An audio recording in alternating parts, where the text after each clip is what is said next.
Good morning, friend. পুনৰ এটা মোৰ নতুন ভিডিঅ'লৈ আপোনালোকক স্বাগতম জনাইছোঁ। ভিডিঅ'টো থাম্বনেইলখন দেখি আপোনালোকে গম পালে ভিডিঅ'টো কি টপিকৰ ওপৰত বনিব গৈছে। বলক ভিডিঅ'টো চাওঁ। কথাটো হৈ গ'ল চাওক, আমি CBI যিগৰাকী বিষয়া আহিছে লাভলি কাটিয়াৰ, তেখেতক আমি প্ৰথমতে ধন্যবাদ এটা জনাইছোঁ। এই কাৰণে জনাইছোঁ যিটো কাম আচলতে অসম আৰক্ষী আৰু মুখ্যমন্ত্ৰীয়ে কৰিব নোৱাৰিলে, DGP মহোদয়ে কৰিব নোৱাৰিলে আৰু মুখ্যমন্ত্ৰী মহোদয়ে কৰিব নোৱাৰিলে, যে জুনমনি ৰাভাৰ ঘৰলৈ গৈ তেওঁ মাকক আশ্বস্ত কৰিব পৰা যিটো বিষয় অসম আৰক্ষীৰ মুৰব্বী হিচাপে বা মুখ্যমন্ত্ৰী হিচাপে গৈ যিটো ক'ব লাগিছিল, তদন্ত কি হ'ব, কেনেধৰণে হ'ব, হত্যাই হৈছিলে নে এক্সিডেণ্টেই হৈছিলে, এইটো আমিও নাজানো, আজি তাৰিখত আপোনালোকেও নাজানে। মাত্ৰ গোটেই যিখিনি ব্যৱস্থা পূৰ্বৰ যিখিনি সময় যি ধৰণে অসম আৰক্ষীয়ে বা CIDয়ে বা অসম চৰকাৰে পলায়নবাদী এটা ভূমিকা গ্ৰহণ কৰিলে, মুখ্যমন্ত্ৰী মহোদয়ে বিষয়টোৰ ওপৰত একো নকওঁ বুলি ক'লে, এই কথাটোৰ পৰা এটা কথা বুজাই যায় যে নিশ্চিতভাৱে এই ঘটনাটোৰ লগত কিবা বিষয় জড়িত হৈ আছে।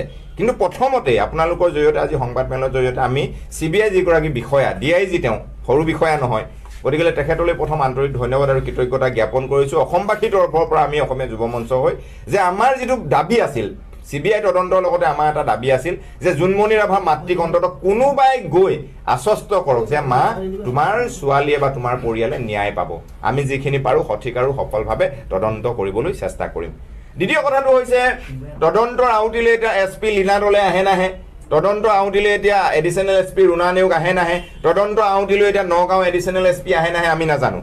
কিন্তু প্ৰথম য'ৰ পৰা আৰম্ভ কৰিব লাগিছিল নিশ্চিতভাৱে ভাবিছোঁ আমি CBI তাৰ পৰাই আৰম্ভ কৰিছে, কাৰণ দেশৰ সৰ্বোচ্চ তদন্তকাৰী সন্থা, তেওঁলোকৰ ওপৰত আমাৰ বিশ্বাস আছে। কিন্তু আমি আশা কৰিম যে অসমৰ মুখ্যমন্ত্ৰী বা DGP মহোদয়ে কিছুমান প্লেটফৰ্ম CBIক আচলতে কি কৰি দিব লাগিব, ব্যৱস্থা কৰি দিব লাগিব, যে যিটো ব্যৱস্থাৰ জৰিয়তে এই যিটো তদন্তকালীন ব্যৱস্থা কোনো প্ৰকাৰে যাতে মেনুকুলেট হ'ব নোৱাৰে।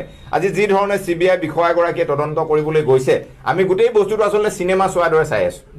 আজি সংবাদ মাধ্যমক গোটেই বস্তুটো সহজভাৱে ল'বলৈ দিয়া হৈছে। তাৰ মানে কি, যে হয়তো এনেকুৱা এটা কথা, যেতিয়া CIDয়ে তদন্ত কৰিছিল আমি দেখিবলৈ পাইছিলোঁ জখলাবন্ধা থানাত বহু সংখ্যক সাংবাদিকক বহুৱাই থৈ দিছিল, তেওঁলোকক মানে খুব চাৰ্চ কৰা হৈছিল যে এনেকুৱা ধৰণৰ ভিডিঅ'বিলাক কথাবিলাক কিয় লগোৱা হৈছে। আজি কিন্তু দেশৰ সৰ্বোচ্চ তদন্তকাৰী সন্থা CBI, যিটো আমাৰ হাত বুলি ভাবোঁ, যেতিয়াই দুৰ্নীতি এটা হয়, অনিয়ম হয়, আমি কওঁ যে পুলিচৰ পিছত চৰকাৰৰ পিছত CBI চাব বা CBI লৈ যাম। অৰ্থাৎ আমাৰ এটা বিশ্বাসযোগ্য ছিষ্টেমে হৈছে CBI, central bureau of investigation. গতিকে সেই তদন্তকাৰী সন্থাটো আহোঁতেও অসম চৰকাৰে পূৰ্ব CID তদন্তত বা ইয়াৰ প্ৰাৰম্ভিক তদন্তত যি ধৰণে মেডিয়াক বাৰণ কৰিছিল, এতিয়া কিন্তু বাৰণ নকৰাত আমি কিছুমান কথা ভাবিবলৈ বাধ্য হৈছোঁ।